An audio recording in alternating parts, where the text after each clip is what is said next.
Alors, je suis désolé parce que la présentation est datée du 19 décembre. Je devais être, il me semble, au SIAP, au syndicat d'assainissement de la région parisienne. Donc, le principe que nous développons depuis que nous sommes élus en 2001, simple, hein, triptyque eau végétale et pleine terre, nous permettent effectivement de constituer de la biodiversité et d'amener en pleine zone urbaine, de travailler sur le rafraîchissement et nécessaire à l'ensemble des citoyens.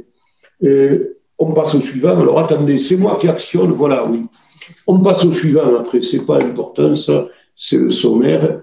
On continue, voilà. La ville des Mureaux, un peu plus de 33 000 habitants à l'ouest de Paris, entre Poissy et Mantes et au bord de la Seine, avec un front sur Seine de moins de 6 km. Le projet sur lequel nous avons travaillé concerne... alors, attends, comment je passe ? Voilà.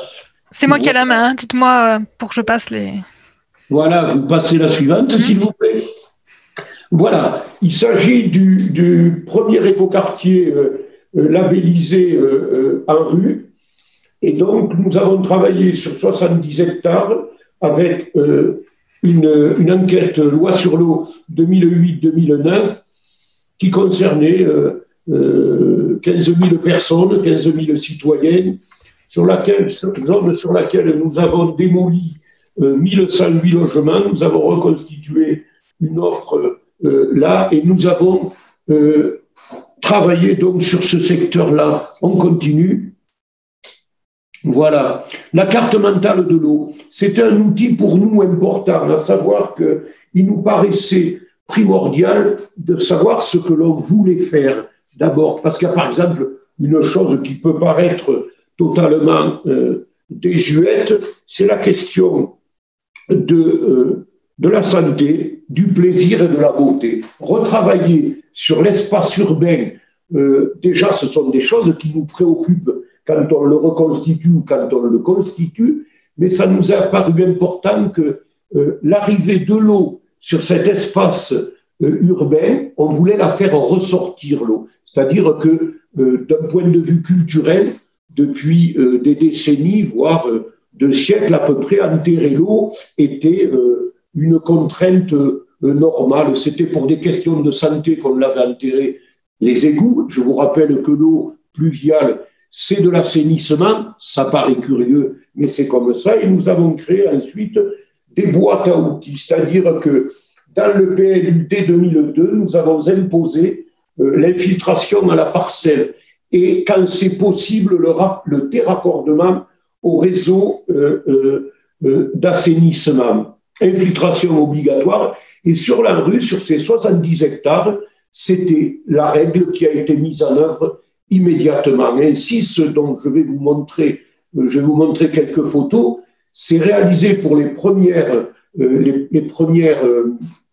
nous ont été réalisées il y a plus de 8 ans. Donc, nous sommes dans une effectivité et un fonctionnement réel. Nous avons commencé par un petit parking sur lequel nous avons créé une noue pour infiltrer. Puis ensuite, nous avons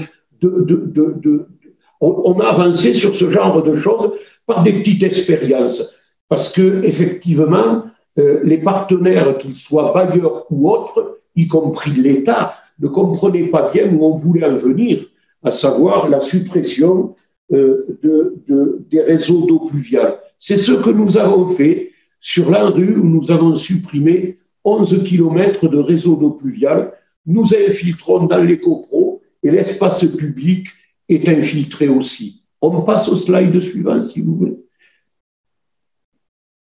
Voilà. Alors, moi, je suis élu depuis 2001. Il y a quelque chose auquel je tiens.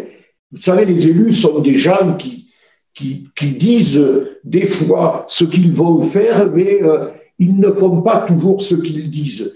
Et quelque chose qui nous paraissait intéressant, j'ai fait valider le fait que toute opération devait pouvoir comporter une certification ou un label, parce qu'il ne s'agit pas de justifier uniquement l'argent investi, mais que les process et les techniques mises en œuvre puissent être revisités régulièrement. Dans le cas de la HQE, c'est une évidence. Et l'écoquartier, nous travaillons à l'heure actuelle sur la 5e phase de l'écoquartier en rue parce que nous estimons que ce n'est pas une fois qu'un label a été décerné qu'il faut arrêter de fonctionner. C'est la dramatique question de l'investissement et une fois que c'est fait, on n'y revient pas avec du fonctionnement. Slide suivant, s'il vous plaît. Alors, juridiquement, oui, la loi sur l'eau, mais moi, je me rappelle de la première loi sur l'eau de 1992, où il est dit, je crois, alinéa 1, qui est assez révolutionnaire, qui n'est pas partout dans le monde appliqué, l'eau est le bien commun de la nation. Donc, avant qu'un jour on nous fasse payer l'eau, nous avons mis en exergue sur l'ensemble des dossiers dès 2001 cet alinéa. Ensuite, un règlement d'assainissement. Oui, le règlement d'assainissement, nous l'avons contraint à ce que nous voulions. Il n'y a pas de copropriété qui est raccordée sans les contraintes qu'on impose. Tabouret siphoïde, celui qui est prêt à boucher un réseau, mais qui se bouche le réseau, son propre réseau, avant d'arriver dans le réseau d'assainissement. Nous avons imposé ça dès 2002. Le contrat, pour la sensibilisation à l'hydrologie et l'accompagnement, oui, tous les bailleurs qui ont travaillé sur la rue ont été accompagnés parce que certains pouvaient trouver que c'était très difficile, mais nous y sommes arrivés, il n'y a eu aucun problème. On passe au slide suivant.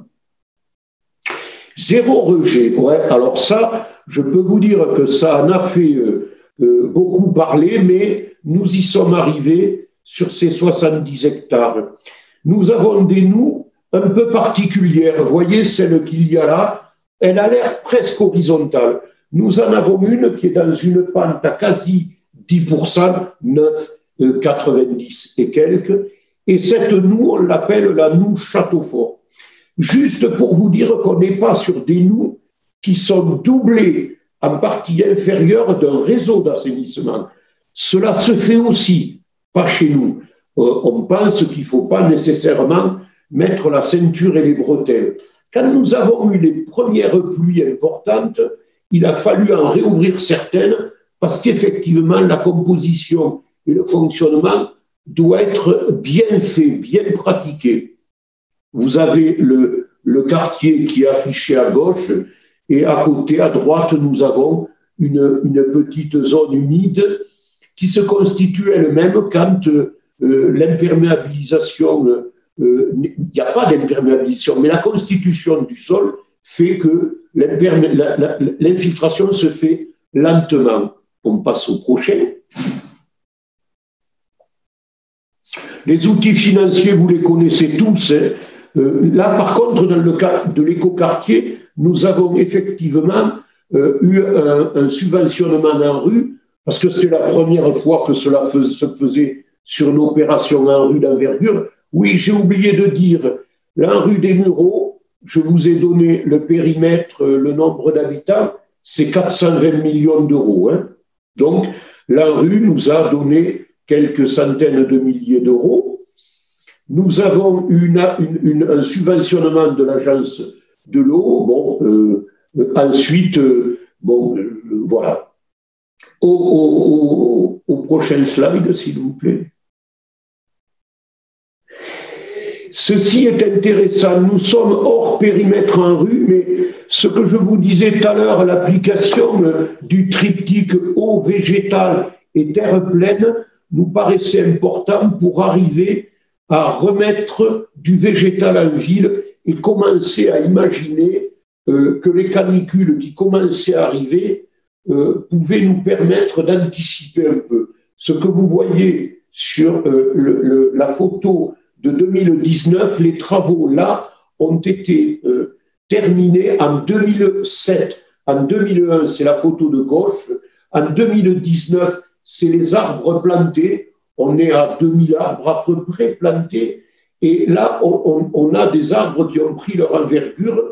Et on voit bien que par rapport à la densité du bâti sur l'écoquartier, je ne sais pas si vous vous rappelez le schéma qu'il y avait, effectivement, la démolition a impacté quand même.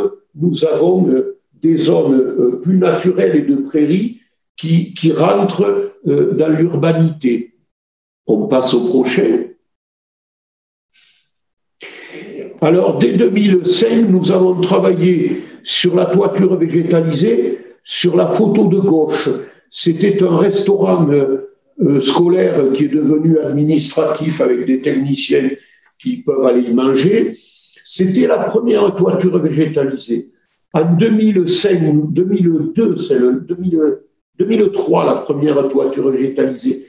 2005, c'est la photo qui est en haut à droite, où là, c'est pareil, toiture végétalisée. Nous avons 2 pannes de toiture végétalisée. Et la dernière, c'est le pôle Molière, dans cette parcelle où il y a 7 bâtiments. Pôle Molière qui est certifié HQE, où nous avons des bâtiments passifs et d'autres positifs. Et nous sommes bien là sur la pente à pratiquement 10%. Et nous avons un peu moins de la bâtisse. Il y a trois projets dedans. Il y a 2 écoles et la crèche qui sont végétalisées. On croyait beaucoup à cette question de la végétalisation des toitures parce que ce qu'il y a d'intéressant, c'est de travailler derrière le volant thermique du bâtiment. C'est extrêmement important quand on travaille sur des bâtiments neufs. Ce qui est difficile à concevoir, c'est d'avoir dans la rue, nous n'y sommes pas arrivés avec les bailleurs. Ça paraît difficile à l'heure actuelle pour le logement social d'arriver à faire de la végétalisation sur les bâtiments de logement, bien que les toitures, la 5e façade sur ces bâtiments ne sert pas plus que maintenant, c'est-à-dire il n'y a pas de vie sur ces toitures-là, ce que nous aimerions arriver à faire. Il serait intelligent quand même un jour d'avoir des façades, la 5e façade vivante. Il ne faudrait pas attendre notre Le Corbusier pour nous prouver qu'on arrive, y compris à avoir des écoles qui montent sur le toit, ou d'autres usages, hein. Ça peut être d'autres usages. Le slide suivant, s'il vous plaît. Là, vous avez la Noue Châteaufort, là, qui est là, dans cette pente-là.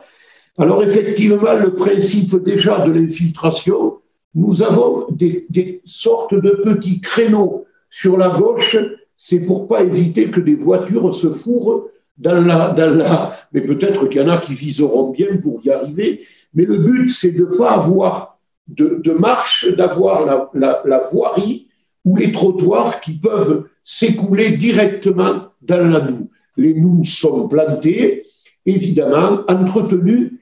Là, la problématique, c'est quand vous avez une autre entité comme nous, par exemple, on est en communauté urbaine avec 72 autres communes, et des espaces sont partis à la gestion de la communauté urbaine.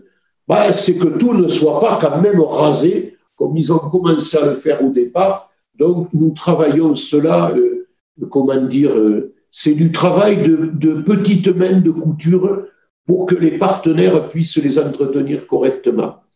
Ensuite, le slide suivant, s'il vous plaît. La composition des noues, les talus, on continue après là.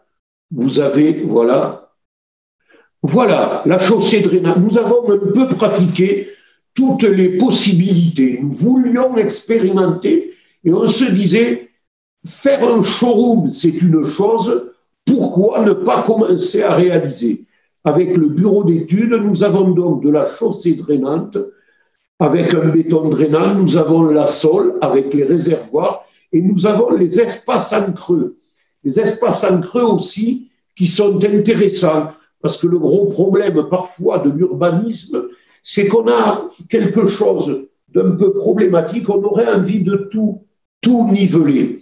Alors, si je reviens à ce que je vous disais dans la carte mentale, vous pouvez faire votre carte mentale. L'esthétique et la beauté se discutent. Nous n'avons pas tous les mêmes goûts. Nous savons d'ailleurs que tous les égouts sont dans la nature, mais on voit quand même que malgré tout, des fois, il y a des intrusions sur cet espace public qui peuvent ne pas être après, à terme, on peut se dire, quand même, il faut le blender pour pas que les usages que nous avons soient malmenés. Et quand on voit, sur la première photo du bas à gauche, il y a des plantations d'arbres où, par souci d'esthétique, on va des fois mettre des bordures granit. Il faut arriver à trouver des solutions pour que les fosses d'arbres, si elles ne sont pas continues, nous permettent quand même d'infiltrer. Voilà, de façon ensuite qu'on n'ait pas d'arbres dans le temps qui deviennent neurasthéniques quand ils auront 20 ou 30 ans. On passe au suivant. Je ne sais pas. Oui, ça, c'est bateau. Hein. Je m'excuse, c'est des cuves. Alors, d'abord, nous avons des techniciens en 2001 qui étaient dans la gestion intégrée des espaces verts et nous avons des espaces de nature aux muraux importants. Donc, travailler sur l'eau potable nous embêtait un peu. Dire qu'on allait arroser avec de l'eau potable, c'est quand même un peu absurde, hein. Même si les réseaux... D'ailleurs, on s'est attaqué pour cela au réseau. Un réseau performant, ce n'est pas un réseau qui perd 10 à 20% ou 30% de son volume d'eau. Donc, nous savons travailler sur ça très rapidement, avec des systèmes d'alerte pour les réseaux fuyards. Et donc, la récupération de l'eau pluviale, c'est devenu une contrainte. Nous ne faisons pas d'espace s'il n'y a pas de cuve importante. Nous avons un petit parc en face de la mairie où nous avons juste 200 mètres cubes stockables. Alors, on me dirait, ça peut aller très vite, mais quand on est en sécheresse, ça peut être intéressant, surtout si après, on travaille sur la tensiométrie avec les arbres, où on mesure le moment, le degré où ils auront besoin d'eau. Parce que c'est aussi quelque chose qu'il faut coordonner. On passe au suivant. Le rue d'Orgeval, ce n'est pas tout à fait le bon mot, résurgence du rue d'Orgeval. Le rue d'Orgeval, sur la commune des Mureaux, est un rue ancien qui a été totalement busé, c'est-à-dire avant même la commune, il est busé, il sort en scène et il n'y a pas un mètre. Donc on s'est dit quand même, ça serait un peu idiot. Donc on a fait une bretelle. Moi j'appellerais plutôt ça une bretelle sur 400 mètres dans le parc, de façon à ce que ce rue nous amène effectivement du rafraîchissement et en même temps, moi je suis extrêmement sensible à quelque chose, autant on voulait faire ressortir l'eau sur la chaussée, hein, quand on est petit, on était petit, on aimait bien mettre les pieds dedans, il faut accepter, on est au XXIe siècle, tout ne doit pas être aseptisé, donc ce rue nous l'avons ouvert de façon à l'entendre couler, à le voir et végétaliser avec quelques menus poissons, c'est totalement sympathique. Juste pour dire que dans le parc Molière, c'est une résurgence. On prend de l'eau dans le rue qu'on lui ramène. Dans les travaux de cœur de ville, après la voie ferrée, nous allons faire ressortir le rue intégralement. C'est-à-dire il y aura des riz-bermes, il y aura un cheminement avec du stationnement pédestre, on pourra s'asseoir. Cette question de la vue de l'eau, du miroir de l'eau et du bruit de l'eau est extrêmement importante. C'est ça qu'on peut appeler un indicateur dans une certification. Le plaisir du citoyen en milieu urbain, il démarre là. L'effet de chaleur, alors ce rue, il joue quelque chose d'incroyable parce qu'il y a des gens qui ont des ressentis qui ne sont pas réels. C'est-à-dire que quand il fait chaud, ils ont la sensation presque qu'il fait moins 10 degrés de plus que ceux que les températures vont confirmer. C'est quelque chose d'incroyable, comme si mentalement et psychologiquement, notre cerveau avait se recalé. C'est curieux. Slide suivant, je crois qu'on arrive bientôt à la fin. Voilà, ce rue-là, c'est les photos que nous avons aujourd'hui. Donc, vous voyez, entre le slide précédent où on voyait le rue, qui était en construction, c'est un rue qui est construit traditionnellement. Hein. Même si on voit les gabions dans la photo de droite avec la végétation qui s'en est emparée, le rue est construit naturellement. C'est-à-dire qu'il n'y a pas une bâche, il n'y a pas de fondation béton, il est construit naturellement, donc on n'y va pas avec une pelle mécanique pour travailler là-dedans.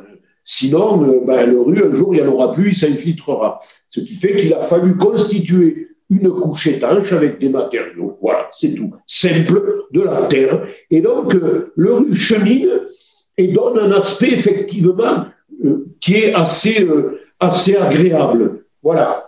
Le mur que l'on voit sur la photo de droite, c'est un mur animé sur lequel nous avons ici mis des choses liées à l'expression des citoyens et à l'expression de l'art de l'environnement. Comment peut-on imaginer que l'environnement nous permette d'être créatifs et d'amener une conception, oui, artistique, voire intellectuelle. Au slide suivant, je crois que c'est la fin.